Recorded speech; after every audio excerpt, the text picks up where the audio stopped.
tipo de proceso termodinámico que comienza donde termina, o termina donde comienza, mejor dicho. ¿De qué estoy hablando? ¿Cómo se llama ese proceso termodinámico? Ciclo. Un ciclo. Supongamos entonces que usted tenga un sistema termodinámico cerrado. Otra vez, comenzamos hablando en primera instancia del sistema cerrado y luego pasaremos a analizar el sistema abierto.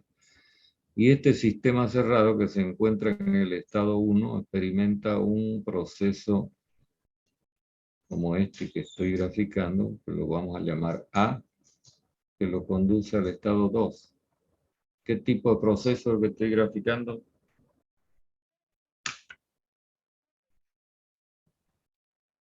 ¿Es ideal? ¿Es real? Ideal. Ideal. ¿Cómo se llama? Le pusimos un nombre medio... Cuasi equilibrio. Cuasi equilibrio. Cuasi equilibrio. Ok. Entonces, si durante el proceso A el sistema, tal como lo está pudiendo examinar acá, aumenta su volumen, disminuye su presión, significa que se está expandiendo y entonces, si es un sistema cerrado, el área que se encuentra por debajo, en este diagrama, es decir, esta área, representa el trabajo mecánico intercambiado durante ese proceso A. Quiero que me digan qué signo tiene. Positivo. Positivo. Es cuestión de seguir el sentido, encerrando el área, el sentido de la transformación, y si se gira el sentido horario es positivo. Ahora voy a cambiar de color para mostrar que este mismo sistema termodinámico también supongamos que experimenta otro proceso que lo lleva desde 2 de vuelta hasta 1, proceso azul. ¿Qué le está ocurriendo al sistema? Se está comprimiendo. Se está comprimiendo. Y durante la compresión también se pone en juego una cierta cantidad de trabajo mecánico que será el área que estoy rayando, ¿no? Por debajo. ¿Qué signo tiene? Negativo. Negativo. Negativo. Ya, vamos a ponerlo así. Por el sentido antihorario, ¿no? Del cierre del área. Esta es la regla gráfica. Ahora quiero que me digan, durante el ciclo, si el sistema intercambió este W sub A positivo y ese W negativo, ¿hay algún saldo neto? Es decir, estoy preguntando, ¿un trabajo es más grande que el otro o no? Y quiero que me digan si es más grande que el otro, ¿cuál es el más grande?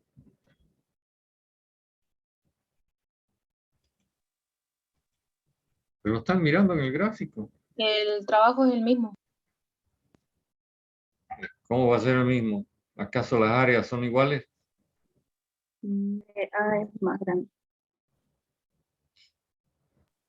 El trabajo intercambiado durante el proceso A es más grande que el trabajo mecánico intercambiado durante el proceso B, independientemente del signo, ¿no? Estamos hablando en términos absolutos. Ahora, ¿qué significa eso? Durante el proceso A, el sistema está cediendo al medio exterior una cierta cantidad de trabajo mecánico, pero para retornar de 2 a 1, está consumiendo este trabajo mecánico W sub B. Entonces, durante el ciclo, yo tendría que hacer la suma de estos dos valores, ¿no? Con su correspondiente signo. ¿Y qué voy a obtener como resultado? Si al área rayada con negro le resto, porque así es, por el signo negativo, el área rayada con azul, ¿con qué me quedo? Con un saldo. ¿Qué tienes? ¿Qué signo tiene?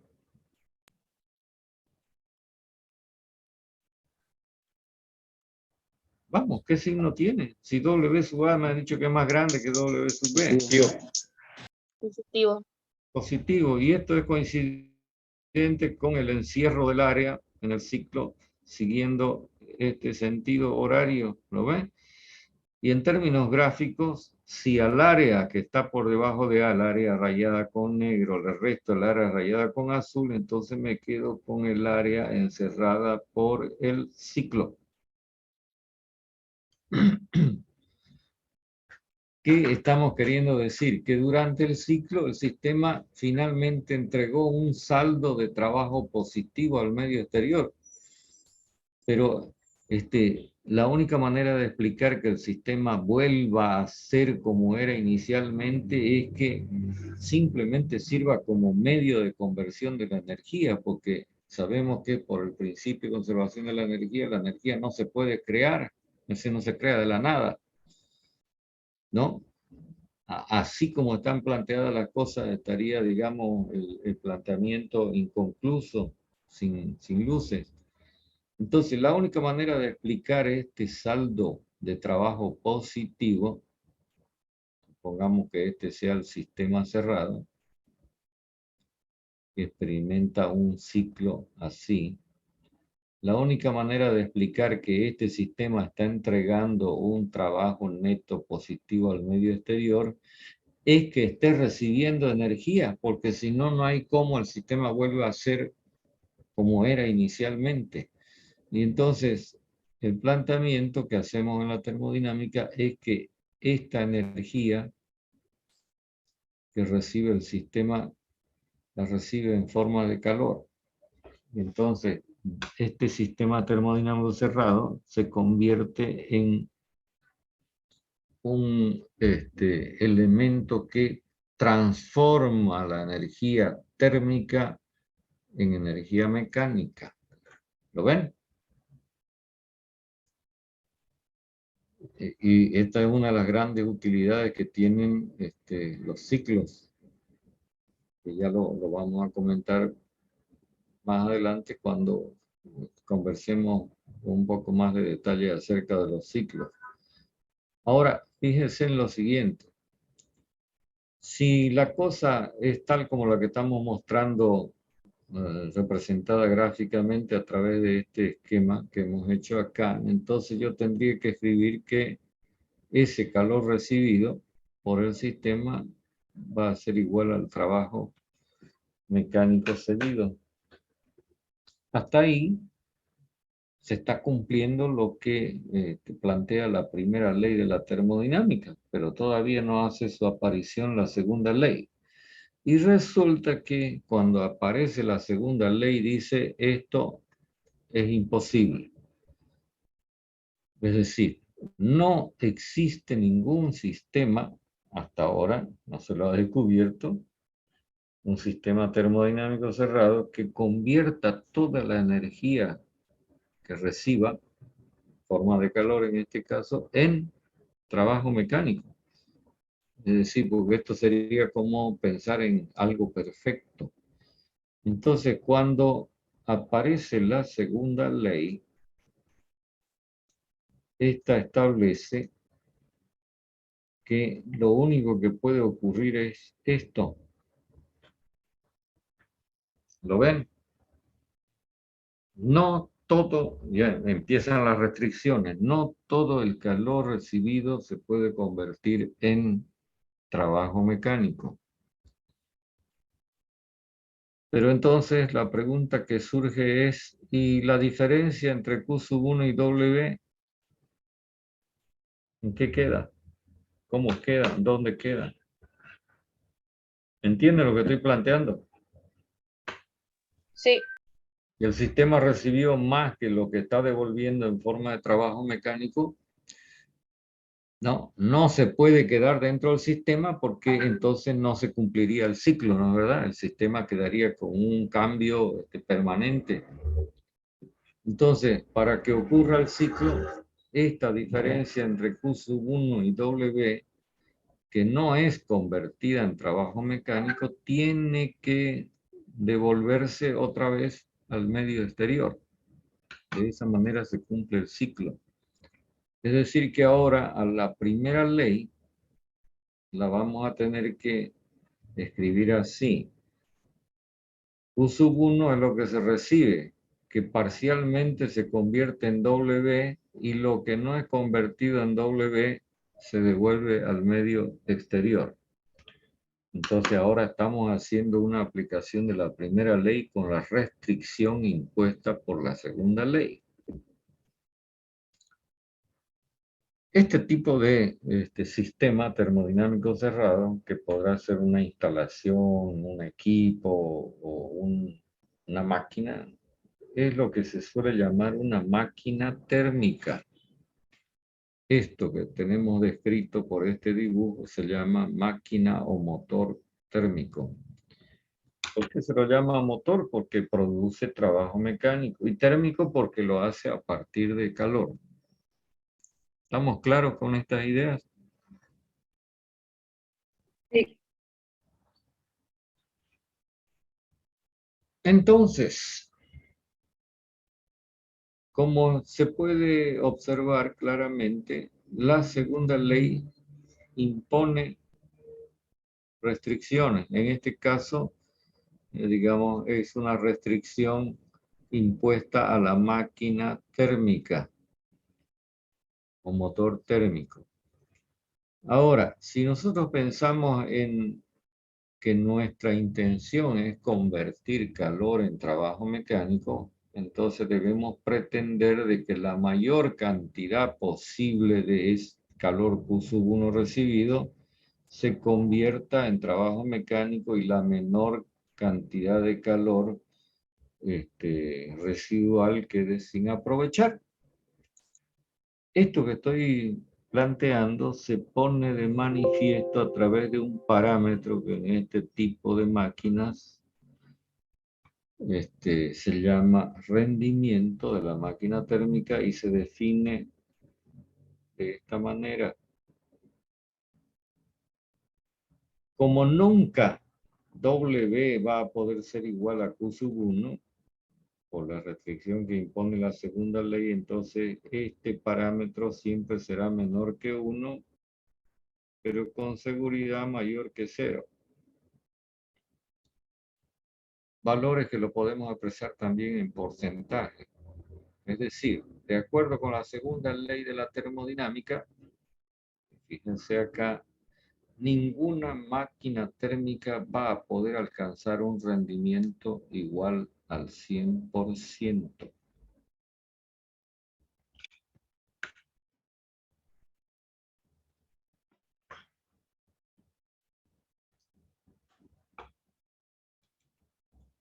Si aprovechamos este balance que tenemos escrito acá a la derecha, entonces el rendimiento lo podemos expresar reemplazando acá de esta manera, que va a ser una forma que, digamos, es clásica en las máquinas que convierten calor en trabajo mecánico. Teniendo en cuenta que el numerador de esa relación de calores tiene calor cedido y en el denominador calor recibido. ¿Ok? Bueno, otra idea que es necesario también incorporar a este análisis, otro asunto que es necesario incorporar a este análisis es el que tiene que ver con la siguiente pregunta. ¿Qué influencia tiene el tipo de ciclo? Porque hasta ahora no hemos dicho qué características tiene el ciclo en cuestión sobre el valor del rendimiento. Y entonces, ¿influye el ciclo, el tipo de ciclo? La respuesta es sí. Y de todos los ciclos que se han propuesto hasta la fecha, ciclos teóricos, peor los ciclos prácticos, ninguno supera a uno que es muy famoso y que es conocido por el nombre de su autor. Seguramente en alguna de las materias de física que ustedes estudiaron antes ya lo tienen que haber visto, escuchado, leído. ¿Cómo se llama este ciclo que es el mejor ciclo termodinámico conocido hasta hoy.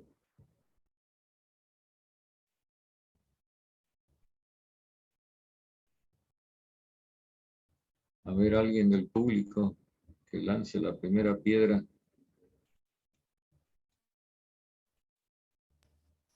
Carnot.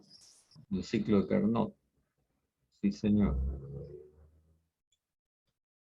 Y entonces, en primera instancia, nos vamos a referir al ciclo de Carnot, preparando el terreno para poder después terminar con la formulación de la segunda ley de la termodinámica, la formulación matemática, por supuesto.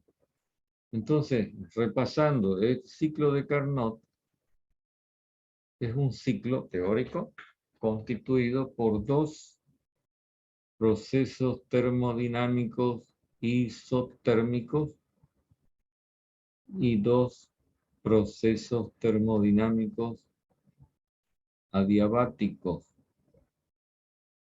con el detalle de que el ciclo se lleva a efecto de manera alternada con estos procesos que estamos planteando. Es decir, si primero considero un proceso isotérmico, el segundo deberá ser adiabático, el tercero isotérmico y el cuarto que cierra el ciclo adiabático.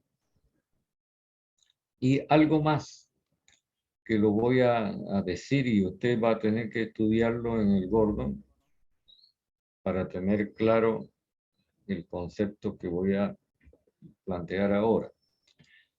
Resulta que los procesos cuasi equilibrio, y entonces demuestra, y es lo que usted va a mirar en el texto,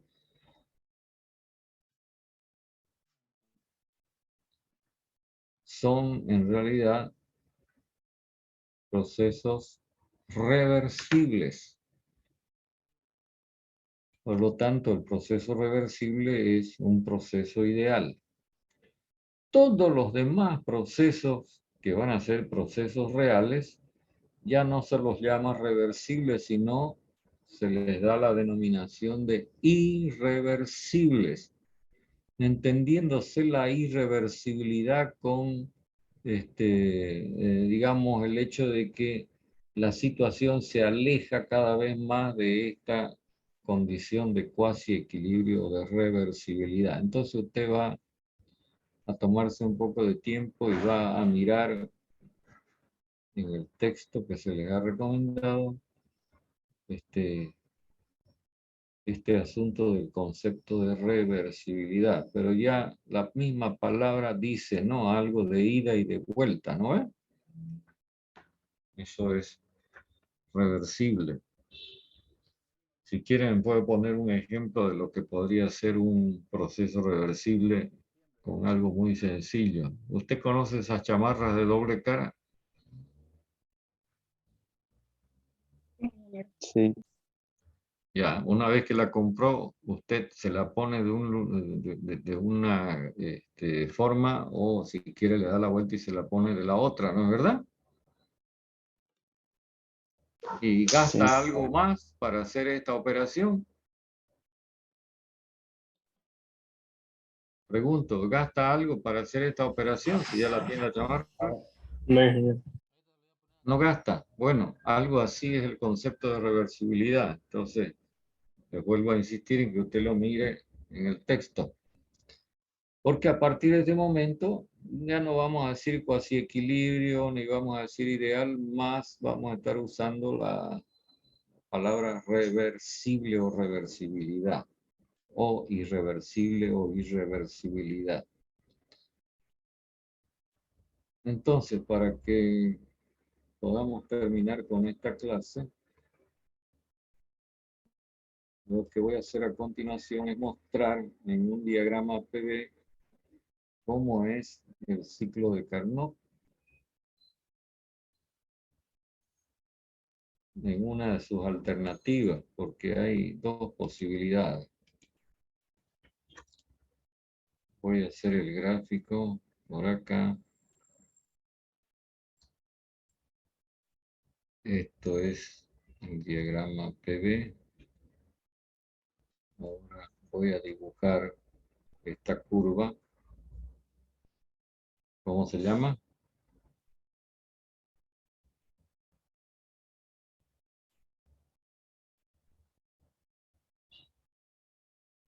¿Cómo se llama esta curva?